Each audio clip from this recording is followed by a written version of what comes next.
What's going on, everybody? Today we're doing some Emacs, some Lisp, and some org mode. Kind of a chill weekend. I said in the description where there's a strange ritual called Emacs configuration bankruptcy, where every now and then your instance of Emacs collects so many weird settings and hacks that you kind of just need to go through everything again, and it's a good time to like reorganize your config, validate everything still works, and even try out new stuff. So let me show you what I got. So Emacs is the editor I use. That's this guy right here. Oh, let's get rid of this. I'm using the new Restream chat, which is convenient because I don't have to have like, Facebook and YouTube open on the side. I think if anyone does say anything, I can just answer it here. And that guy. All right, well, let me show you what I got going on. So the configuration directory for Emacs lives in this directory here called Emacs D. There's a whole bunch of stuff in here, but very little of it is like actually code that I maintain and commit to the repo. The first file that Emacs reads is init.l. This is written in Lisp. This is just like the bare minimum, just to like set up the things that I actually use to read the config. So most of the config is kept in the README actually, in this .org file. So when Emacs launches up, it reads this file, which kind of looks like a markdown HTML word processor kind of stuff. And then it will evaluate each of these Lisp blocks here. I use org mode because it's a really nice way to like keep your configs organized. You see I got these sections here. And the other cool thing about org mode is you can like export it to different formats. So like I'm going to export this to HTML, and that'll pop up here. Boop. Isn't that pretty? So this style of configuration is something called literal programming, where the document you're reading is the actual code that's running. It's kind of like code comments taken to an extreme. But anyway, let me show you what I was working on. So my strategy, there's different types of configuration bankruptcies you can explore. The most hardcore version is where you just delete your whole config, and then you boot up Emacs, and then you just kind of start from scratch. That's a good way to like learn all the defaults and stuff. There's a lot of interesting behaviors of Emacs that feel strange at first, but you get used to them. I'm following a less drastic approach and just porting. I'm just porting everything in this readme.org to a. Whoops! I just closed Emacs. Dang it. I'm following a less radical approach where I'm just porting everything in readme.org into a new file called new.org. So that's giving me a chance to reorganize everything, kick the tires a bit.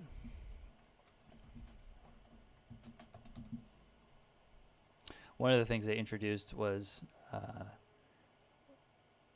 trying to group all of like my language specific settings. So I've got this development section. I broke it up into like general, backend, DevOps, and front end. A lot of this stuff is new. I saw a talk at work about React, and I was inspired to give it a try because it looked like a lot of fun. I know the NPM Node.js stack gets a bad rap because some of the tools can be a little dependency heavy sometimes. But I think after it's been out for how many years now, maybe it's ready for me to try. Alright, so when we last left off, I was slowly porting functions. I was doing this last night. So let's see where we're at. I think I ported. I'll just keep this in a separate window. So I ported that personal section. I think I moved some sections over without actually deleting them.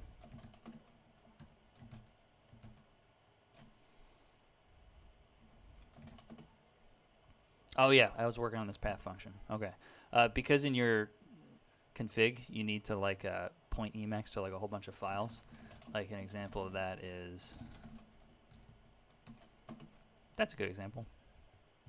This is me telling Emacs where to like dump in custom code that I just add for the machine. And here I'm using my function here where I call record path Emacs custom L. And what that'll do, if we put our cursor there and evaluate it, it's just a quick way for me to reference files relative to my home directory. So, but one thing I didn't like about this original implementation is I name my directories differently on Linux. I think I can actually SSH to my laptop and show you. On my Mac, I just go with the Mac defaults, where I got downloads with an uppercase D, music, pictures. If we go downstairs and check on my laptop,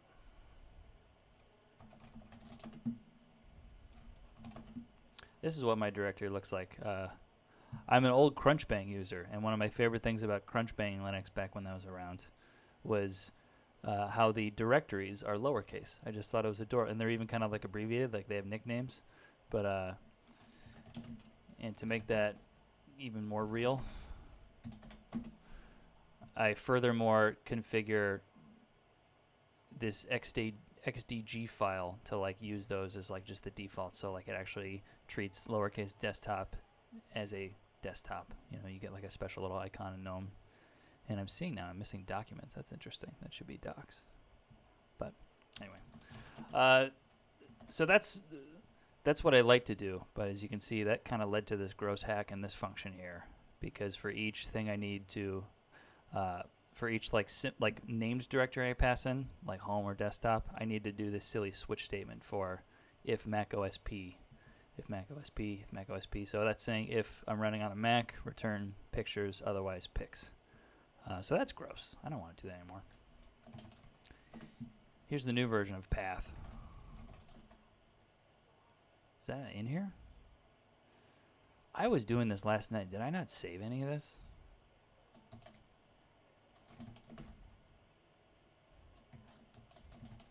That's hysterical. I wonder if I forgot to save this.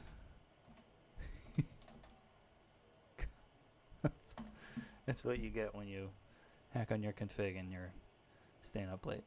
All right, well, that's fun because now we have an opportunity just to start from scratch. Oh, I wonder if I left on the computer downstairs. Oh, this is going to be interesting. Okay. Yeah, because I was hacking on my laptop. I did not keep hacking when I went upstairs. I was like, it would suck to have to redo all that. Yeah, I was working on a bunch of stuff here. Okay. Well, why don't we...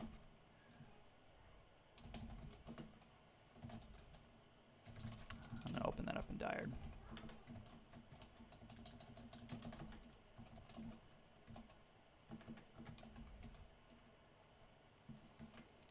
Laptop.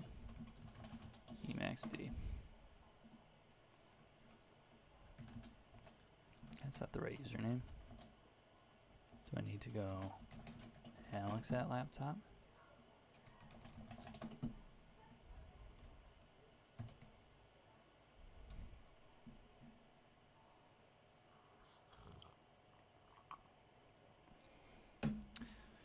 Dired used to use my SSH config. Dired and Tramp. I don't know why that went away. Super lame. Okay, so this is the where you open this Git repo remotely on my work laptop, or on my downstairs laptop. And I made a bunch of changes last night. Yeah, okay, that's the stuff I was looking for. Yeah, I moved like the scratch buffer over. I want all that stuff. Okay. Let's commit that.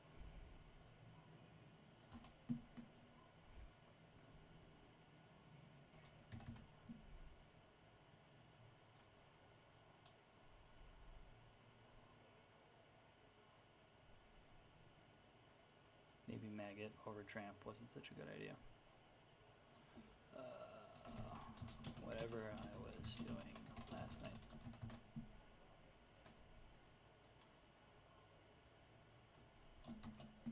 Push that up. Ooh.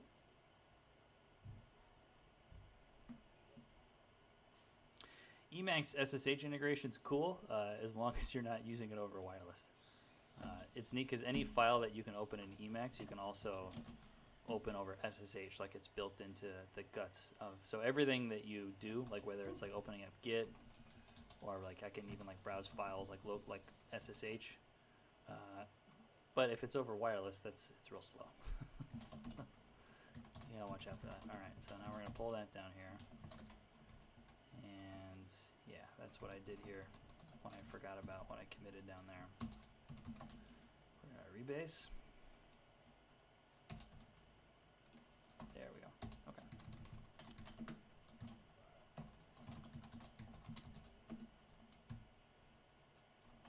All right, cool. So let me show you this new API I made for this path function of mine. So I like this approach better, where you kind of set this variable here, like path aliases, and I went with a property list. So I'm also going to switch it to like keyword args. And then this is nice because I can handle that like if Mac OS switch function just once. So like I've got this all wrapped in a conditional. So if we jump into here and I set that, that means I can access path aliases with the getF. And then as you can see, getF takes a prop list. So that's just wrecker path aliases. And we can get it like home. Function getF is not known to be defined. That's nonsense. Of course it's defined. Is it called CL getF? No. I guess that's a CL function.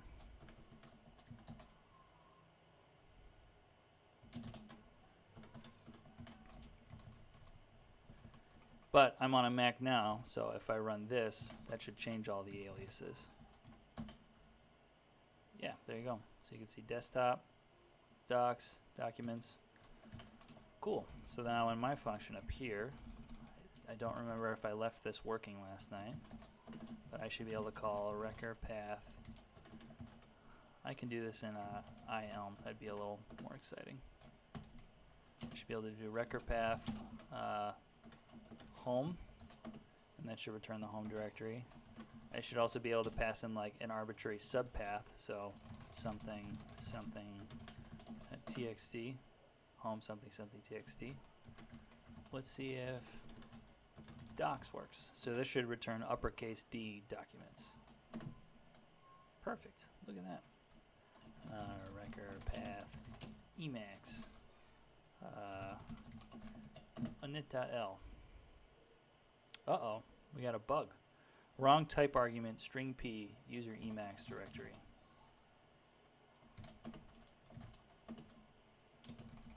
Let's do some surgery. I'm going to use a scratch buffer for this.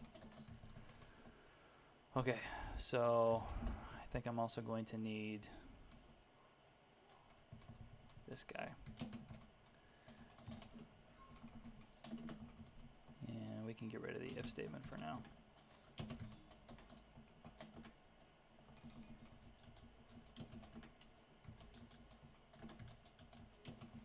Why is the indenting so weird with this property list?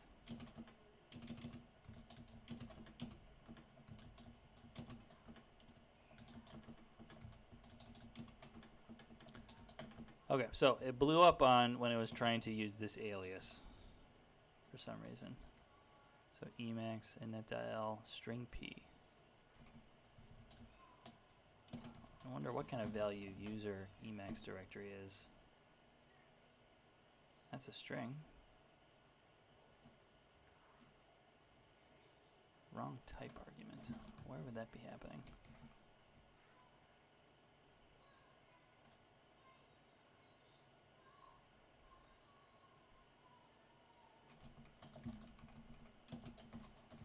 I'm going to run it down here so we get a stack trace. File name as directory, user email. So that blew up there. So that means I should be able to file name as directory and user Emacs directory. That wasn't it, because that worked just fine. You can see I got Emacs D.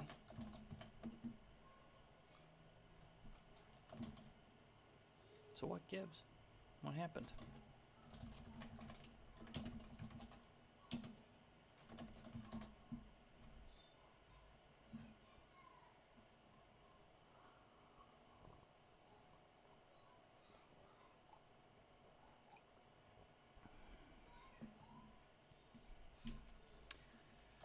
mean, the quick fix, maybe trying to read it out of like the variable is just a little too fancy, because I can also just go. I guess there's no point in like trying to use whatever the user customized, whatever me the user customized for Emacs D, because one, I don't customize it, and two, I'm defining these paths here anyway. That fixes it. You know what? Let's just go with that. I like that better.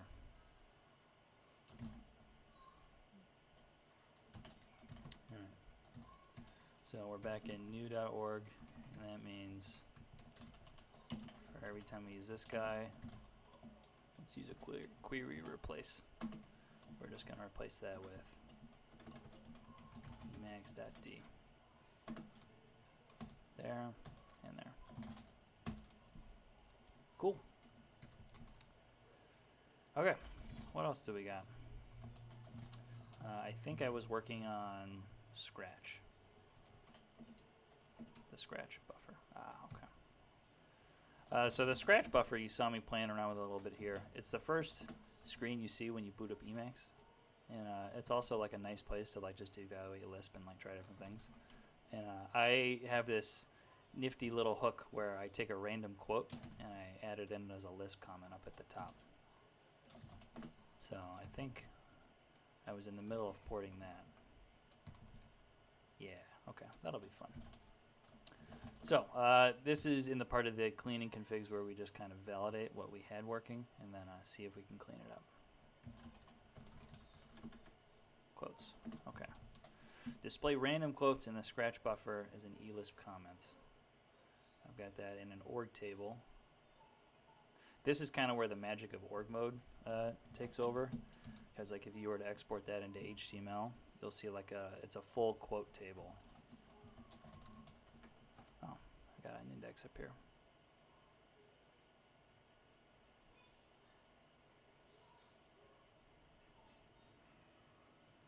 Is that under interface?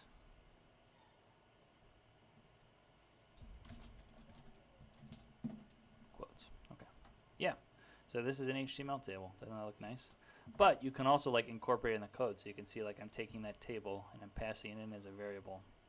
And then this is the code that I'm using to actually set the Scratch quote. So let's see what I was doing. I'm definitely going to want to copy this.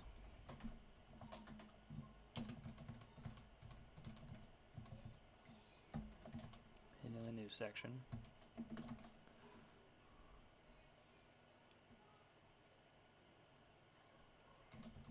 Just to keep things interesting, this is a hook to display a random quote.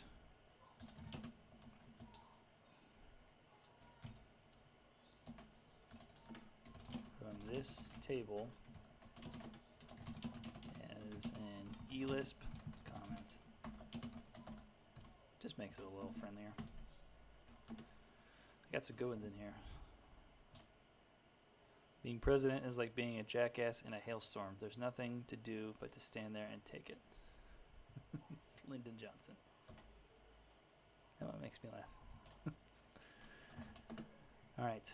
I'm kind of, I'm not super happy with this code just visually. I feel like I just sort of piled it all into one function. But you can see the actual thing I'm setting is initial Scratch message, which is an Emacs thing. And that does exactly what it sounds like. Yeah. What it normally says is this buffer is for text that is not saved and for Lisp evaluation.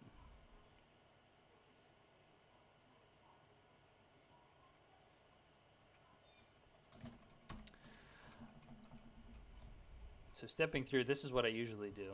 I use this let star here. We're setting quotes equal to that quote table. I'm getting a random choice by going, what is this? Nth random length quotes quotes. So that's taking a random. Oh, I see. Okay, so this is just getting a random between 0 and the length of quotes, I'm guessing.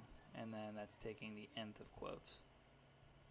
and setting that to choice. The text is, okay, so the text is car of choice, which would be this first data item, the first column, and then the attribution is like the author, and then that's the second car CDR choice.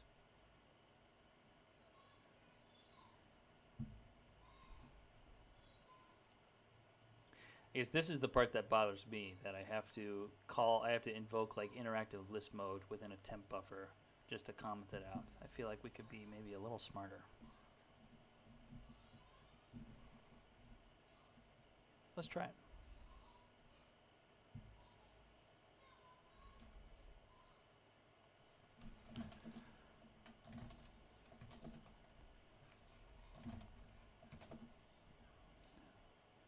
So that was, okay, just setting it as a variable. And then var scratch quotes equals scratch quotes.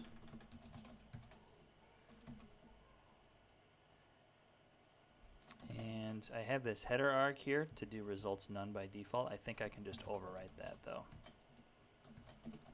So I'm going to do results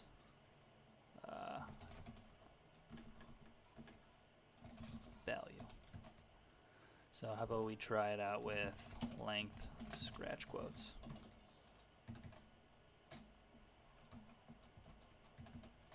Oh, results value.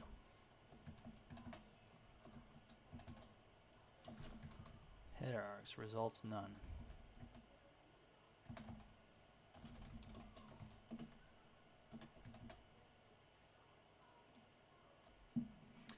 This is the thing I don't get sometimes about org mode. I thought header args is like just the default. Like I don't want any of these snippets to output the value. But like, can't I just like override it for 1? Like just while I test it out?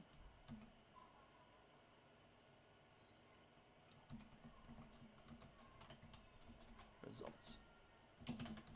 Output.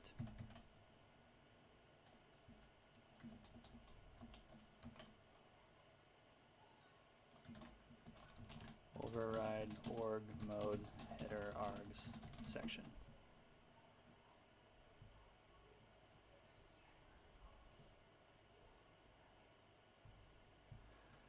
Think I might be able to override it for here. Property header args and results value. You can try that.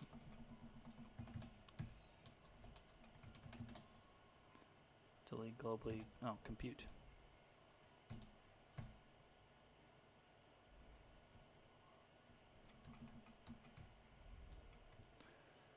So now let's see if this will work.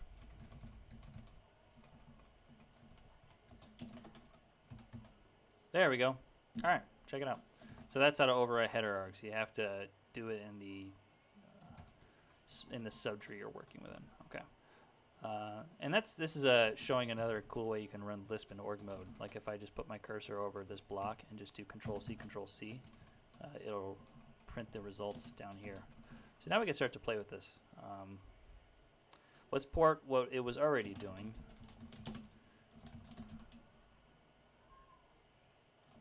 Which is getting a random quote.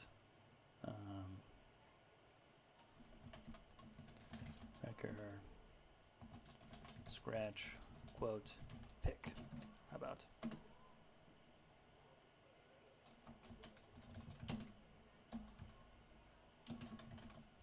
I'm just going to edit this down here. So the scratch quotes variable when we're in this function is already set. So why don't we do the old one? I think it was in a let statement. I like doing that. Let choice equal to nth random length scratch quotes, and then scratch quotes choice. Oh, actually actually have to call it. Record scratch quote pick. So you can see every time I run that, I get a random quote.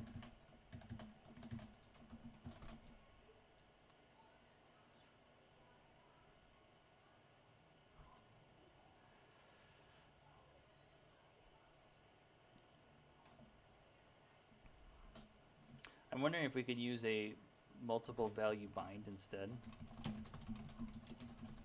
Because I don't think if this function is just to pick a random quote, I don't think I need a whole let statement to do that. Bind multiple values directly.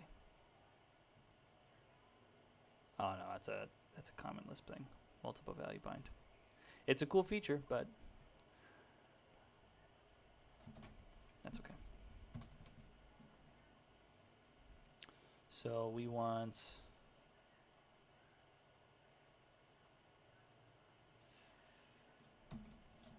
actually that's good enough. We just need to return the quote. Yeah, we don't need the let. We're just doing that.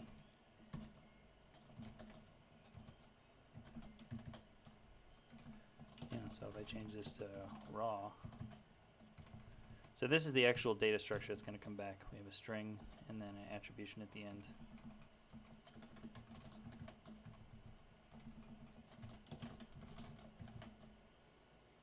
Interesting. Okay, so that picks a random quote.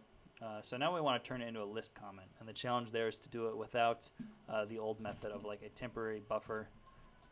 I imagine this Lisp mode is kind of expensive because that's like turning on like all the debugging stuff that I use to write Lisp, like, you know, auto completion stuff, and it's a shame that like it just happens with an attempt buffer. So let's see what we can do. We're gonna go define record format. How about scratch quote format. Quote. Oh, that's a, we don't want to call it quote. We'll call it fortune, like a fortune cookie. Because quote is actually a keyword in this. We don't want to do that.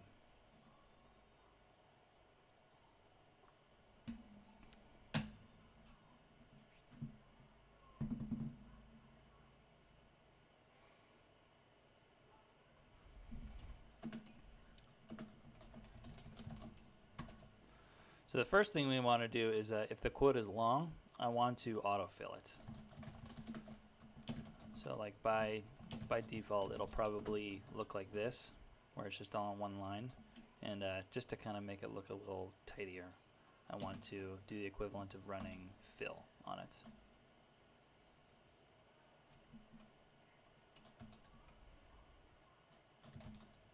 So we will go let's text equal first fortune, author equal last fortune, and then format Lisp format. I wonder if there's a silver bullet.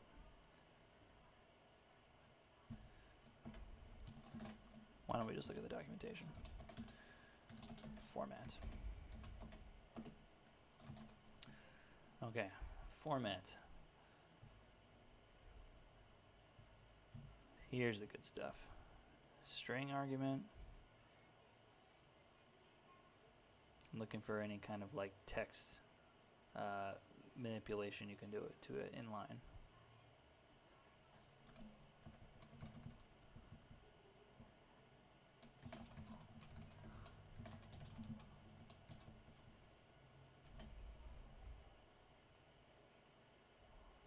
This is dense.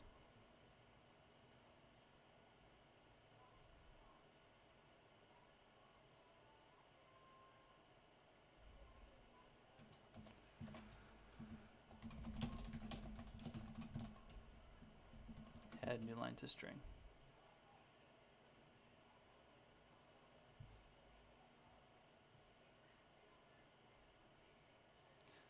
That's kind of the same page that I was reading.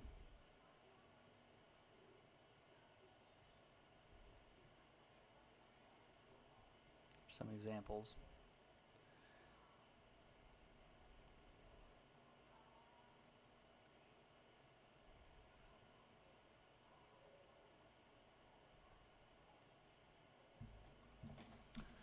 Let's look at the fill function. When I run Alt-Q, it calls this fill paragraph function. Might be something here in fill. So we're looking at the actual source code of Emacs now. And these are like the functions that that key command is calling. We got fill paragraph, fill region. Is there a fill string? Fill common string prefix?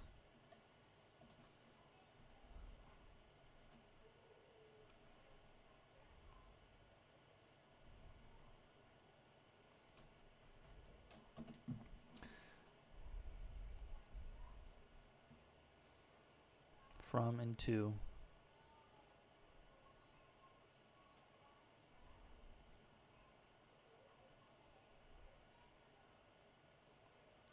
No, I was hoping there would be like these are all just wrappers around like a single fill string function, but I think there's some fancier stuff going on.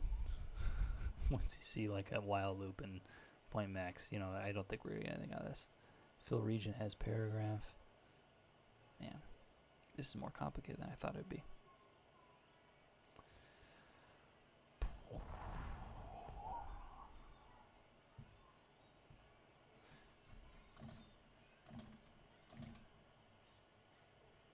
Well, we can still do it within a temporary buffer as long as we just avoid doing it just like having to turn on lisp mode. So why don't we try going that route? So I'm going to go with temp buffer. So this is a pattern I like to do for quick little hackish stuff like that, because you can just treat this like you're inside of an Emacs buffer, and at the very end is called buffer string.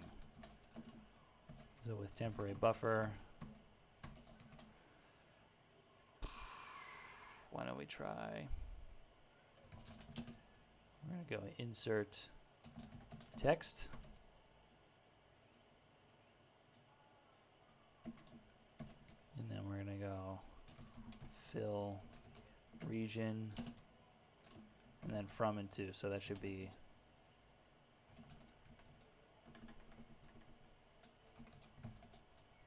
you could do a point min,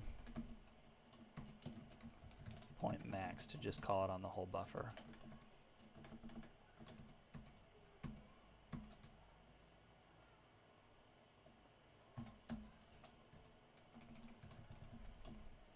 So now to call that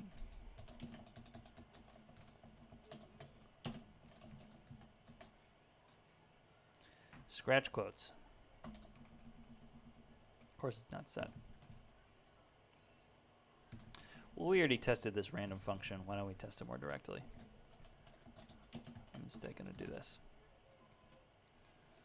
So why don't we just pick one?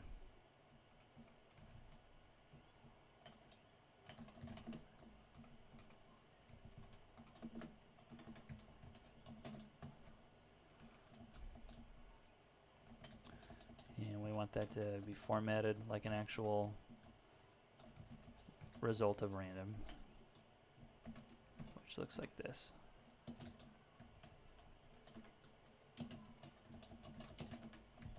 Lyndon Johnson.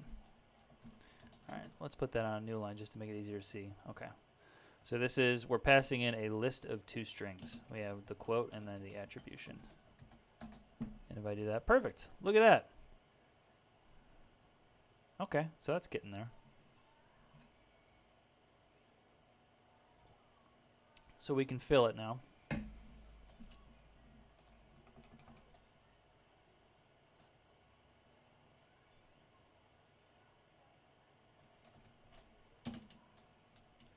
I wonder if fill region takes any args, because the first thing, so the next thing that we're going to need to know is after we run this, we want to insert 2 semicolons into the beginning of each line to mimic what select all and comment is doing.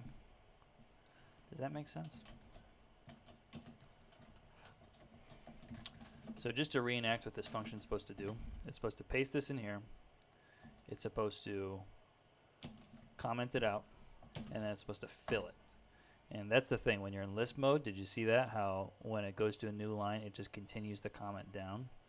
It's nice that we're able to just to fill the text, but adding in those 2 semicolons, it's a very small thing. It might throw off the math. So like what our function can do now is fill it and then comment it. But then you see if I run fill again, I guess that one didn't quite change it. But you get the idea. Being very particular.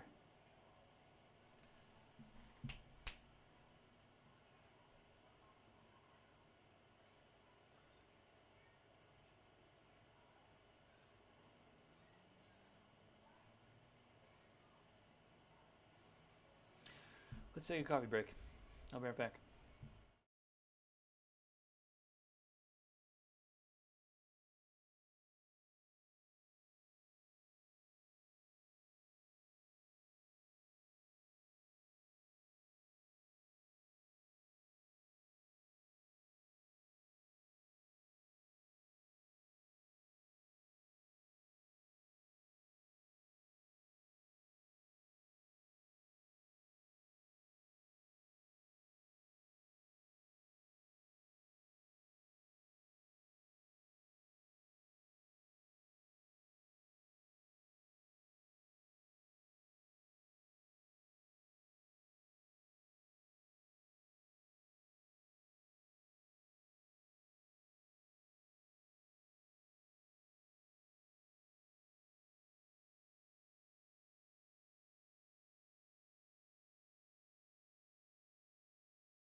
What's up, everybody? I'm back.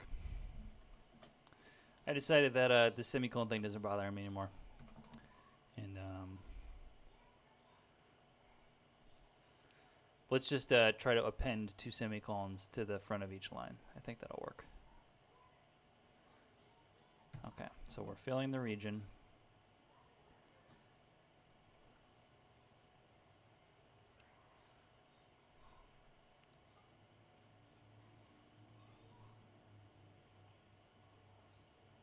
I wonder how hard it'd be to... No, I don't want to re-implement fill.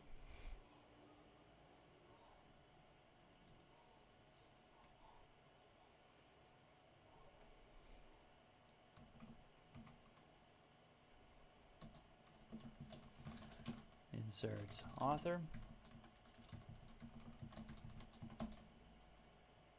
Oh, didn't like that.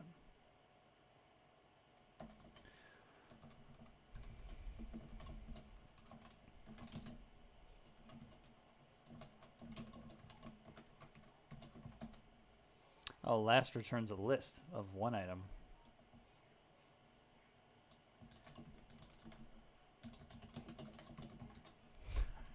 We'll go with that. We'll take the first of last then. First of last. Alright, so Lyndon Johnson's tacked on at the end now. But we want to insert it with a new line. Insert concat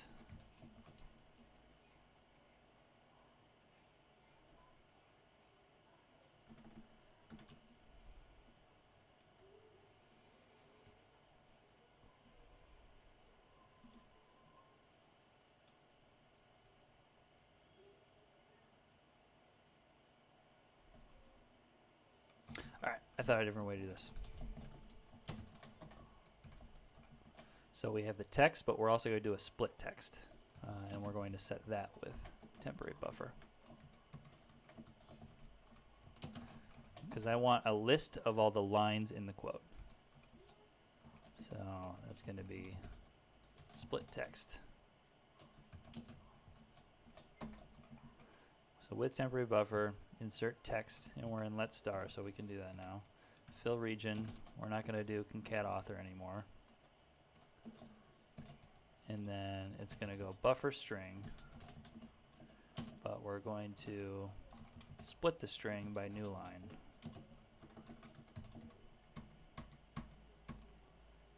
So that should be a list now, a list of all the lines. And then we have author. So just to make sure that's working, let's just return a plist of text, and author.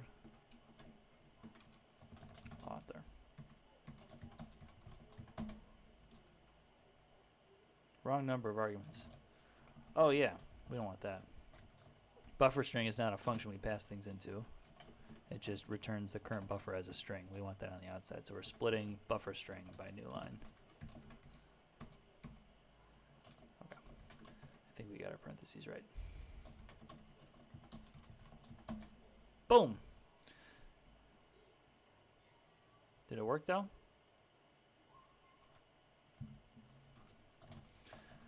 I'm not sure if split string is working how we think it is. Let's try it. Split string. We have the string and then the separators. So, hello, this is a test.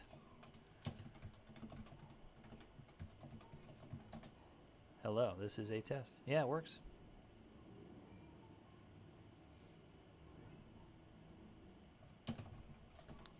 I'm going to just trust it works. Okay, so now it should be a little easier that we have all these in like a list, because we can just use like join string, I think. We can join them on a new line double semicolon, if that makes sense.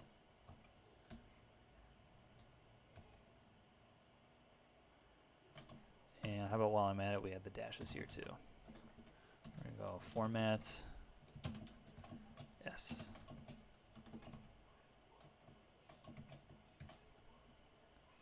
So we're going to go, what does join line do? Join this line to a previous and fix up the white space at join. If there is a fill prefix, delete it from the beginning of this line.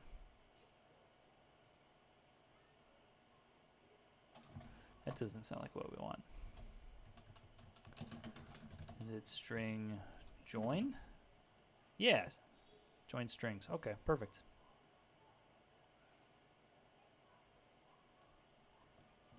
I think we're going to want string join.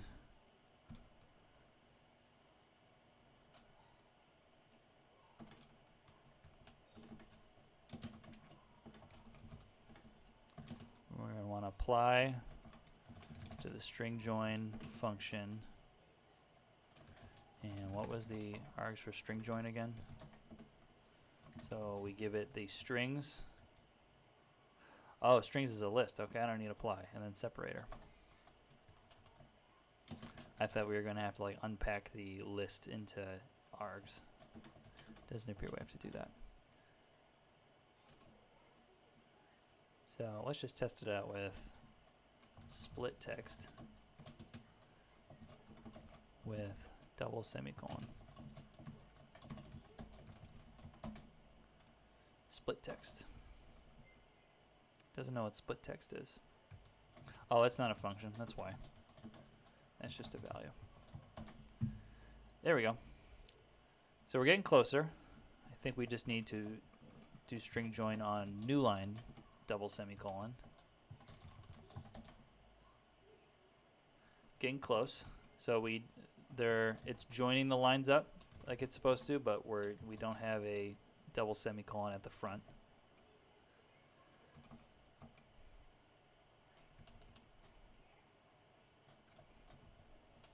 That's pretty easy to solve. We can just throw a concat in there.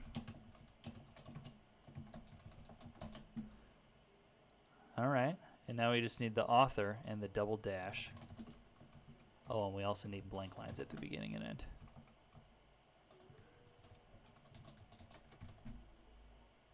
So it's a blank line, a double semicolon, split text through string join, and then we need the author.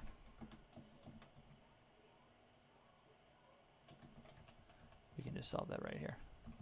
Boop. Author.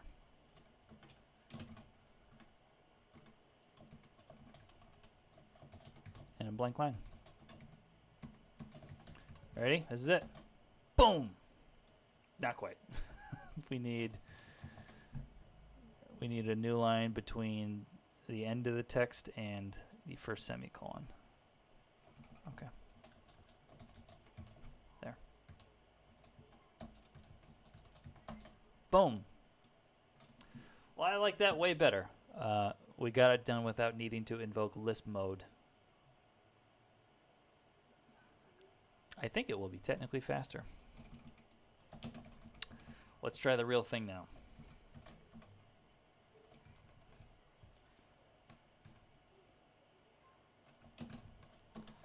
So now to actually hook it up,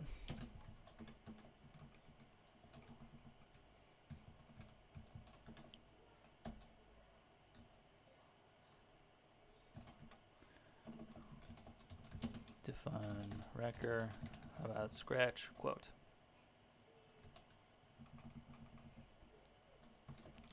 And we could even follow good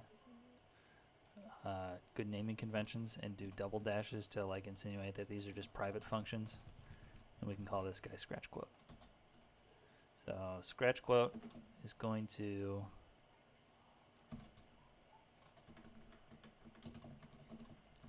just simply wrecker scratch quote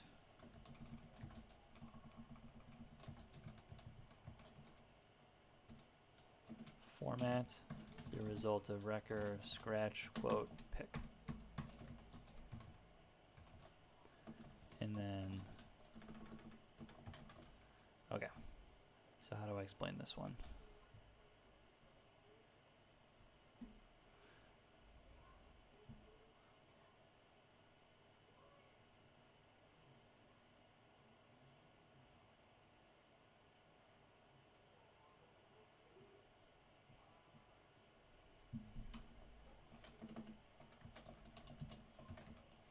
Set queue initial scratch message to wrecker scratch quote.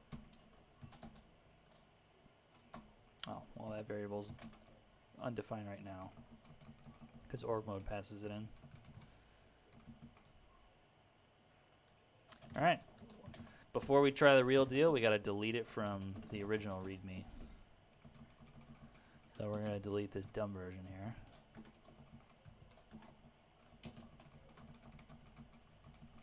I feel way better about this version we got going on here. All right. I'm going to close Emacs. Open it up. Error. Can't find record path.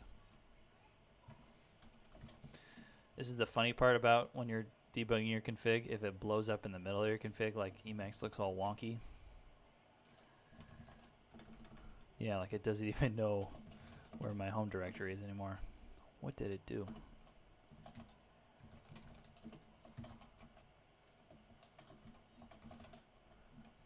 It blew up on all the path stuff. Oh, I see, because I deleted that. That was dumb. It still needs that.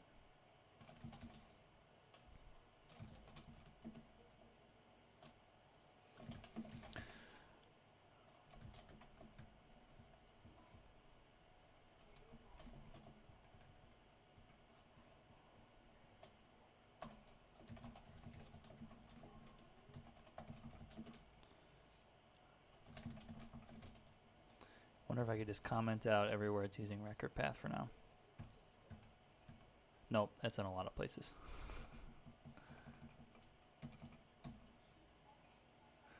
All right, why don't we try to fix this with a macro? So here's going to be my temporary fix. We're going to copy the record path we wrote, which has different args, but I think we can fix all the invocations with a quick macro. Because we want our old config to like work well enough so it doesn't bail in the middle of loading Emacs. All right. We're going to readme, so we're going to set this here. And then here we go. So in a macro, we're going to go find an invocation of record/path. We're going to delete the tick to turn it into the key of a plist. And then we're going to jump to the end of it. And then macro, macro, macro, boop, boop, boop, boop, boop.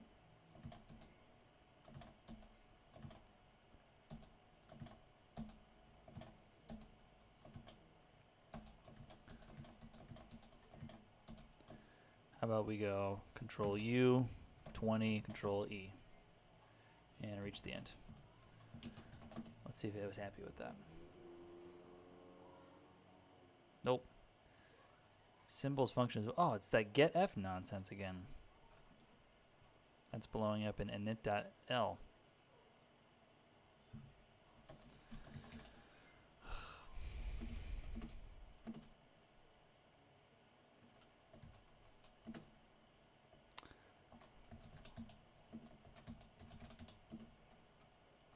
Yeah, it's not a thing. I think I do need to change that to CL getF. So the CL nonsense is like there's eLisp and common Lisp, and Emacs you can use functions from common Lisp, but I think they, as you can see, they need to be prepended with the CL, and like it's an extra library you have to load. That's nonsense. There we go. It worked. Sort of. It blew up on first. Why didn't you like first?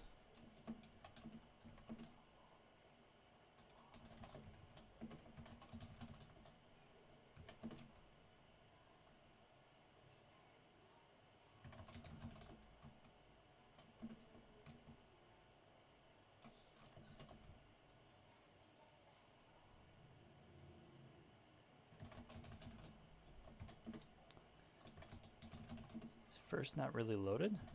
No, it's not.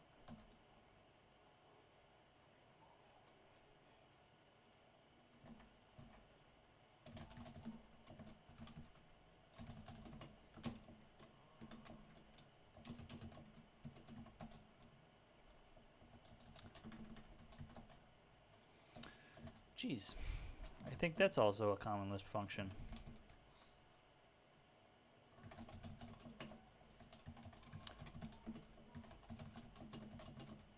First. Okay, so that's also common Lisp. What a bunch of malarkey. Like, just add it to eLisp. I don't understand. Why do I need to prepend everything with CL? Okay, I'm missing a first.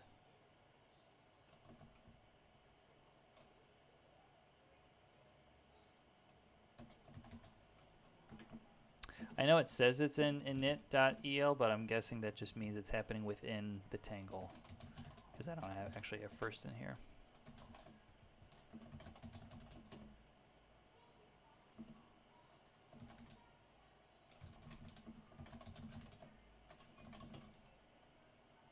Oh yeah, I did miss one. My bad.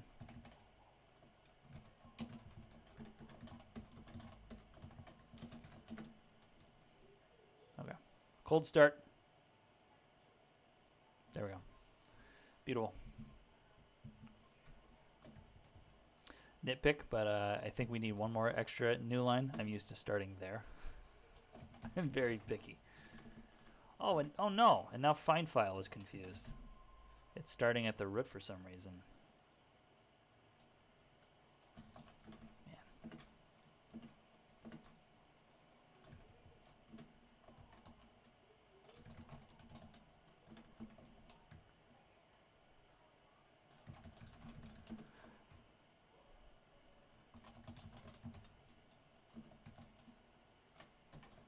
don't need that property drawer anymore.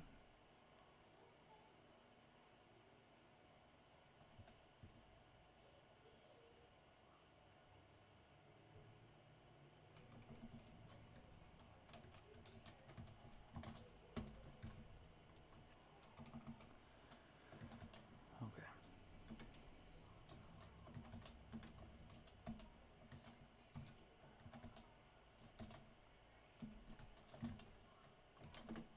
All right, good. So Scratch is done. What else are we going to move over?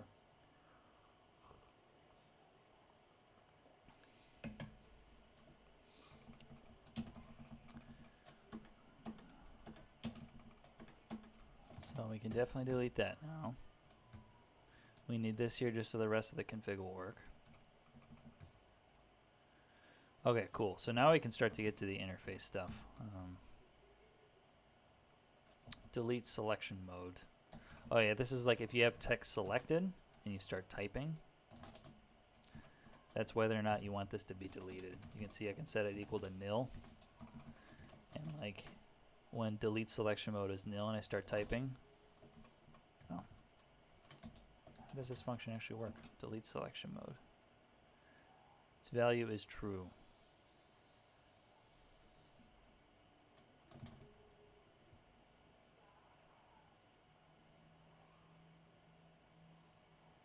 Oh, interesting. Setting this variable directly does not take effect.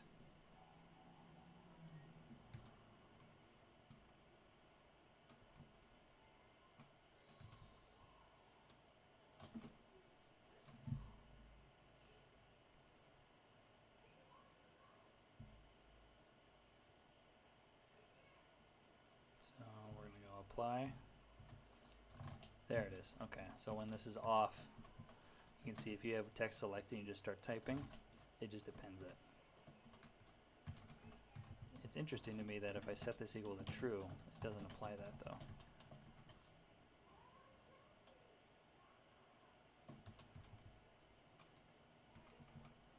Oh, it's because this is a function.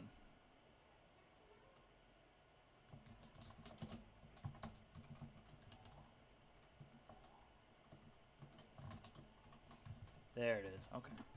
Or no, that's supposed to be variable. I think I had this wrong. I fixed the bug. If I set this equal to nil, yeah, okay. So I already found a bug. So we want this set to true, and I'm going to port it over to the new. Under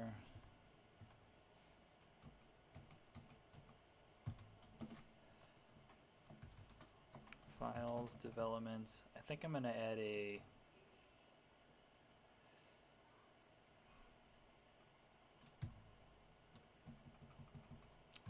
a behavior section.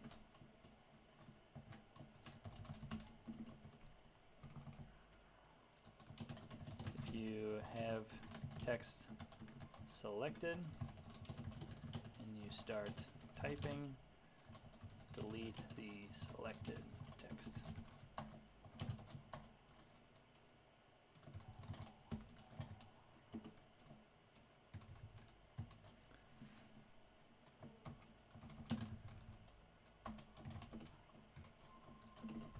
Avoid tabs.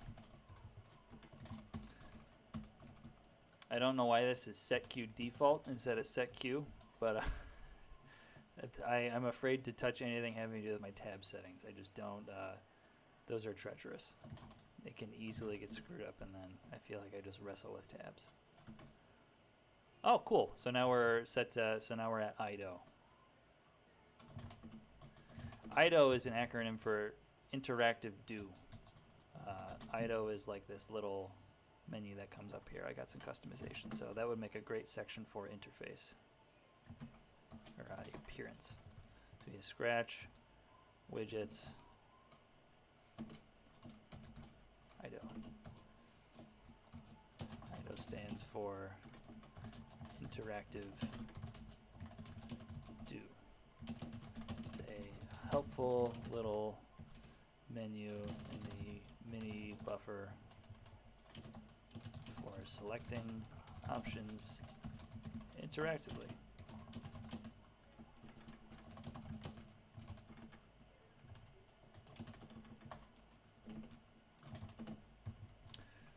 So these are, so IDO comes with Emacs by default, but without without the vertical mode and like the menu and stuff, it's really silly. It just looks like a vertical bar. I think I actually can show you. If I open up Emacs just by default, and then I go IDO mode true, you can see it's horizontal across the screen, which is a little unsettling. So IDO vertical mode, all that does is it just makes it a vertical menu.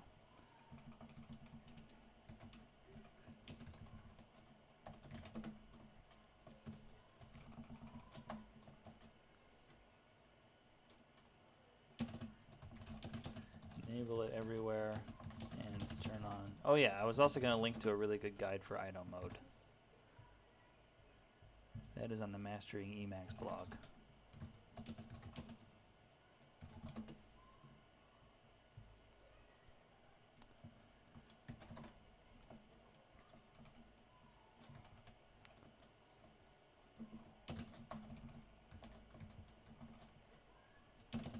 If you'd like, I'd recommend the guide from Mastering Emacs.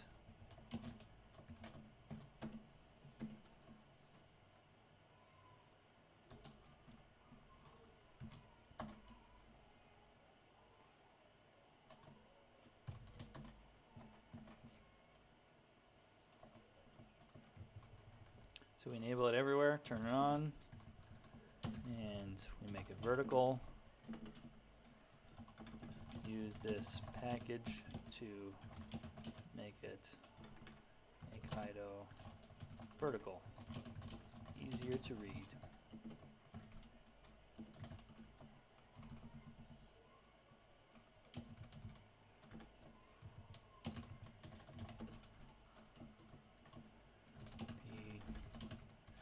The IDO menu package makes IDO power iMenu as well. If you are in a code base, if you are editing code that way, if you are editing code, you can hit in mode where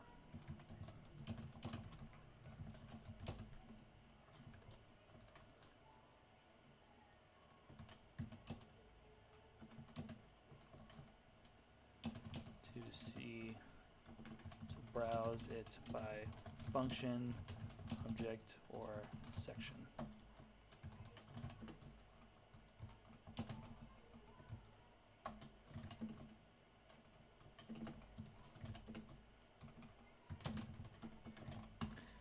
And I could show you what I'm talking about like that. Like for example, when I'm in an org file like this, if I hit Control-C-I at the bottom here, this is iMenu, which comes with Emacs by default, but it's iMenu powered by IDO. So I can browse the sections here. And then this is the new one, which is a little more nested and helpful. Isn't that neat?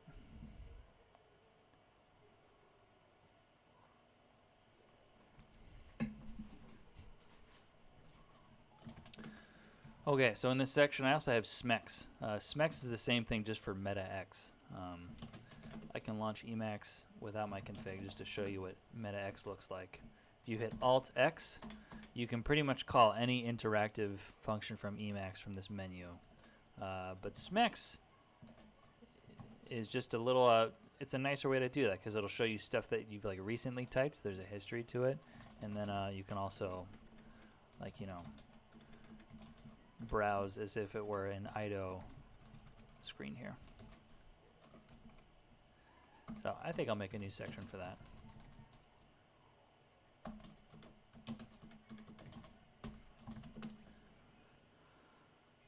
Okay, so we are in IDO.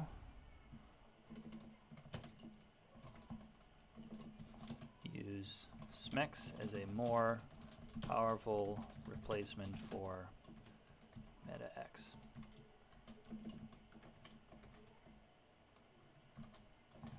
Whoops, where'd it go?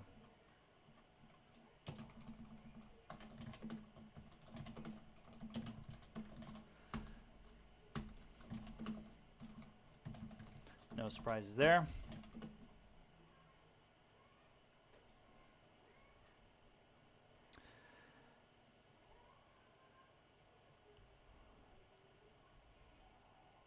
Some of these customizations I just like dropped in here without I just made new sections for everything.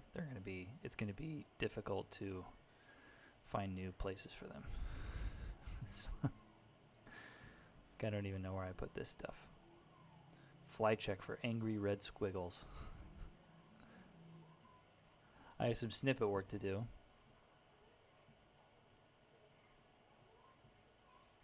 I ported all of my front-end settings except for these random functions I made.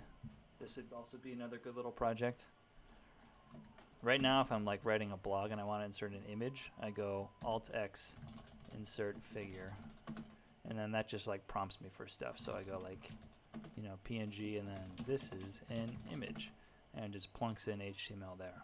That should absolutely be a snippet, because that's like what Snippet's made for. I just haven't gotten around to it yet.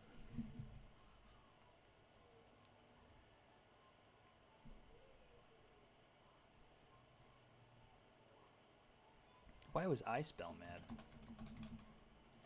I saw an iSpell message in the messages buffer.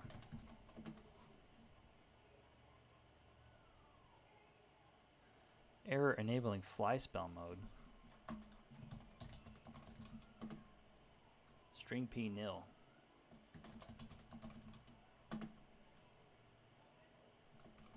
Well, I wonder if it didn't like this.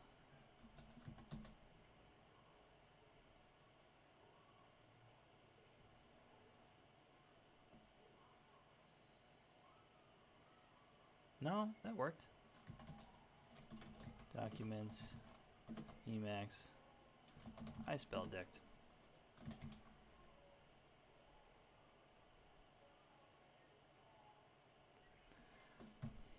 Yeah, I have a lot of packages to go through. This is like tax season for Emacs config. That's what this is. I feel like I'm being audited. All right. Well, that was a fun session. I hope you found it interesting. I'll be doing more of this. I don't know if it'll last until next weekend when I do another stream, but I'll see you then either way. All right. Thanks.